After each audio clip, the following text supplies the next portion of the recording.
వైమానిక దళంలో భారత్ చైనాల్లో ఎవరు గొప్ప అంటే చైనా అంటారు అందరూ. ఎస్, చైనానే గొప్ప, కానీ ఇవాళ కాదు, నిన్నటి వరకు మాత్రమే. రీసెంట్గా గ్లోబల్ ఎయిర్ పవర్ ర్యాంకింగ్స్లో భారత వాయుసేనకు 3rd ర్యాంక్ వచ్చింది, చైనాకు 4th ర్యాంక్. అంటే ఒక ర్యాంకు ఎక్కువగా ఉన్నాం, మనం ముందున్నాం. సో అంటే మోదీ చెప్తూ ఉంటారు కదా సార్, మిలిటరీ ఆధునికీకరణ చేస్తాము అని చెప్పేసి. సో మోదీ మిలిటరీ ఆధునికీకరణ వర్కౌట్ అయిందా అంటే ఏం చెప్తారు?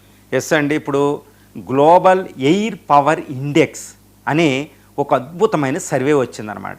ఇది 103 దేశాలకి ర్యాంకింగ్స్ ఇచ్చింది.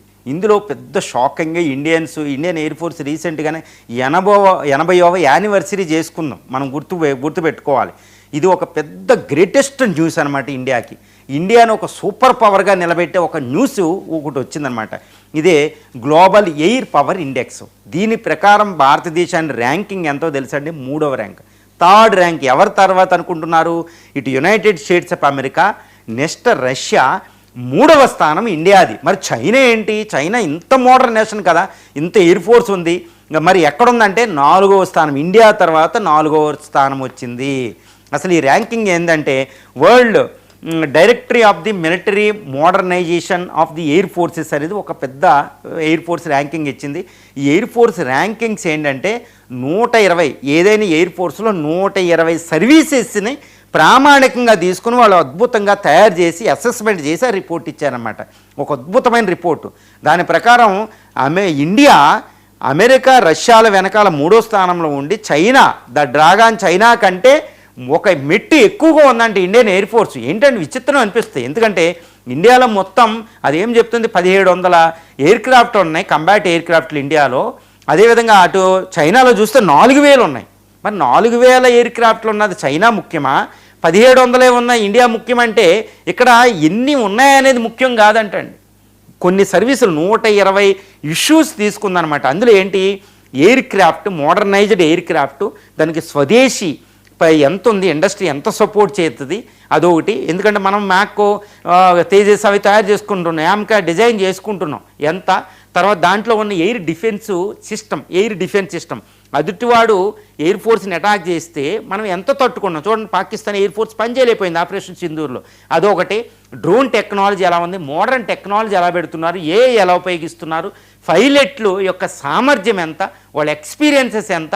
అంతకుముందు ఫాస్ట్ వారు ఎక్స్పీరియన్సెస్ కూడా మనకి ఇంపార్టెంట్. ఇప్పటికీ ఇండిపెండెన్స్ వచ్చిన తర్వాత 5 యుద్ధాలే చేసాం పాకిస్తాన్తో, చైనాతో చేసాం, ఎన్నో యుద్ధాలు. సో ఈ యుద్ధాలు, క్లైమేట్ ఏంటి, భారతదేశం దేశభక్తి ఎంత ఉంటుందో, ఒక్కొక్క పైలట్ విలువైన అనమాట ఆ టైంలోనూ. తర్వాత మోడర్న్ ఎయిర్ క్రాఫ్ట్లో మొత్తం హెలికాప్టర్ల నుంచి, ఈ మిస్సైల్స్ నుంచి, air to air, air to surface ఎంత ఎలా ఉంది. తర్వాత అంతా సంయుక్తంగా ఆర్మీ నేవీతో ఇది సంయుక్తంగా ఎలా ఫైట్ చేస్తుంది. ఇలా 120 సర్వీసులను ఆధారంగా చేసుకుని ర్యాంక్స్ ఇచ్చారు. అందువల్ల 1700 దాని ప్రకారం, ఆ రిపోర్ట్ ప్రకారం, గ్లోబల్ ఎయిర్ పవర్ ఇండెక్స్ ప్రకారం, తర్వాత వరల్డ్ డైరెక్టరీ ఆఫ్ మిలిటరీ ఈ ఇండెక్స్ ప్రకారం ఈ 120 సర్వీసుల్లో ఇండియాకు వచ్చిన ర్యాంక్ ఎంత అంటే మనకు పాయింట్లు ఇచ్చారన్నమాట. యునైటెడ్ స్టేట్స్ ఆఫ్ అమెరికాకి 242.9 పాయింట్లు ఇస్తే, రష్యాకి తర్వాత 114 పాయింట్లు ఇవ్వడం జరిగింది. తర్వాత ఇండియాకి 64.9 పాయింట్లు, చైనాకి 63.8. చైనా ఇండియాల మధ్య ఒక పాయింట్ తక్కువ ఉంది చైనాకి, ఇండియాకి ఎక్కువ.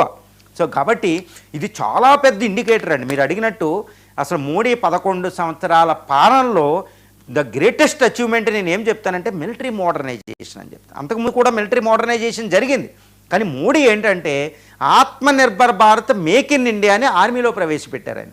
ఇప్పుడు ఇండియన్ ఎయిర్ ఫోర్స్ చూస్తే ఆయన రఫేల్ ఫైటర్స్ 40 డైరెక్ట్గా ఫ్రాన్స్ నుంచి గవర్నమెంట్ తెచ్చి అక్కడ పెట్టడం, అందులో డిఫెన్స్ ప్రొక్యూర్మెంట్లో అవినీతి అనేది లేకుండా చేయడం, తర్వాత రష్యా నుంచి ఇవి తెచ్చుకోవడం, తర్వాత భారత air defence S-400 air defence system, Akash air defence system, Sudarshan చక్రాలు చేయడం, ఇవన్నీ చూడాలి మనం. ఎయిర్ ఫోర్స్ని ఇంకా ఎక్స్పాండ్ చేయడం, ఆమ్కా అనేది, ఇంకా ఇవంతా ప్లాన్ చూడాలి. తర్వాత తేజస్ని కంప్లీట్గా ఎయిర్ ఫోర్స్లోకి ఇండక్ట్ చేయడం, ఇవన్నీ అనమాట. ఇవన్నీ పైలట్ల ట్రైనింగ్, మోడర్నైజేషన్, బడ్జెట్ పెంచడం, ఇవన్నీ చూస్తే ఏమవుతుందంటే ఈ air force world class air force అయిపోయింది అనేది గ్లోబల్ పవర్ ఇండెక్స్లో, ఎయిర్ పవర్ ఇండెక్స్లో తెలుస్తుంది. అంటే అమెరికా, రష్యాల తర్వాత చైనాను అధిగమించి, చైనా డిఫెన్స్ బడ్జెట్ ఎంత ఉంటుందండి, $250 billion defence budget. India defence budget ఎంత, $80 బిలియన్ సుమారు లాస్ట్ బడ్జెట్లో. $80 బిలియన్ ఉన్న ఇండియా ఈ $250 బిలియన్ ఉన్న మోడర్నైజేషన్. ఇంకోటి ఏంటంటే చైనా డిఫెన్స్ బడ్జెట్ 250 అని చెప్పినా ఇంకొక $100 బిలియన్ ఎక్కువ పెడుతుంది అన్నఫిషియల్. అది కమ్యూనిస్ట్ చైనా పారదర్శకత ఉండదు, ట్రాన్స్పరెన్సీ ఉండదు. అలాంటి చైనా ఎయిర్ ఫోర్స్ని ఇండియా అధిగమిస్తుంది. ఇంకొక విచిత్రం ఏంటంటే చైనా దగ్గర J-20, J-35 లాంటి HQ-9 లాంటి 5th జనరేషన్ ఫైటర్స్ ఉన్నాయి, 100 తయారు చేసుకుంది. ఇండియా ఇంకా 5th జనరేషన్ ఫైటర్స్ తయారు చేసుకోలేదు, ఇంకా కొనలేదు. అయినా ఇండియన్ ఎయిర్ ఫోర్స్ అనేది చైనా కంటే అధునాతనం. ఇండియన్ ఎయిర్ ఫోర్స్ ముందు చైనా ఎయిర్ ఫోర్స్ పని చెయ్యదు. ఇక్కడ ఒక విషయాన్ని నేను చెప్పాలి, ఇండెక్స్ కూడా చాలా ఇంపార్టెంట్. ఇండెక్స్ దాటి కూడా ఒక పాయింట్ ఉంది. అదేంటంటే ఇండియన్ ఎయిర్ ఫోర్స్ అనేది హిమాలయాలకు దక్షిణంగా ఈ గంగా ప్లెయిన్స్లో ఉంటాయి అన్నమాట. ఇండియన్ ఎయిర్ ఫోర్స్ ఆక్సిజన్ ఎక్కువ ఉంటుంది సముద్ర మట్టానికి. అక్కడ నుంచి లేస్తే ఆయిల్ తక్కువ అవుద్ది. ఒక్క ఫైటరే చైనా యొక్క 5 ఫైటర్స్ని ఓడించగలరు. ఇండియా పాకిస్తాన్ ఇది చైనా ఎయిర్ ఫోర్స్ ఏంటంటే అటు టిబెట్ నుంచి లేకడానికి తక్కువ ఆక్సిజన్ ఉంటుంది కాబట్టి ఎక్కువ ఫ్యూయల్ అవసరం అది. సో ఎఫిషియన్సీ ఇండియాకి ఎక్కువ. ఇండియన్ పైలట్స్కి చాలా హ్యూజ్ ఎక్స్పీరియన్స్ ఉంది పైలట్ ట్రైనింగ్లో. అక్కడ యుద్ధాలు ఇప్పుడు చైనా ఇప్పటివరకు పెద్ద మేజర్ యుద్ధం ఏం చేయలేదండి, వాళ్ళకి ఎక్స్పీరియన్స్ లేదు, అంతా బూటకమే. కాబట్టి ఇవన్నీ చూసారా, ఈరోజు గ్లోబల్ ఎయిర్ పవర్ ఇండెక్స్ ప్రకారం ఆ చైనా యొక్క డ్రాగన్ ఎయిర్ ఫోర్స్ కంటే ఇండియా ఎయిర్ ఫోర్స్ చాలా పటిష్టం అనేది ఈ ర్యాంకింగ్ని బట్టి మనకి ఏం అర్థమవుతుందంటే చైనా బూటకమని అందరూ అంటారు కదండి, అది నిజమని అర్థమవుతుంది.